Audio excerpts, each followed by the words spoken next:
In today's video, let me show you how to fix Netflix picture quality bad.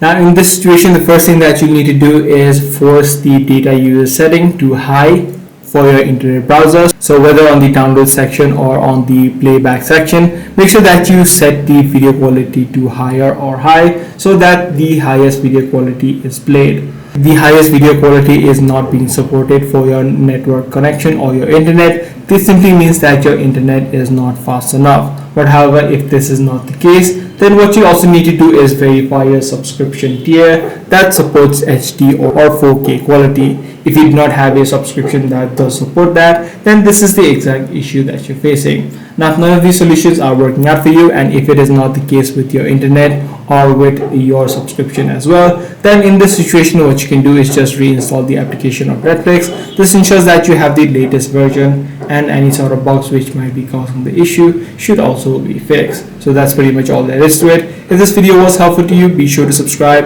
I'm going to see you in the next one.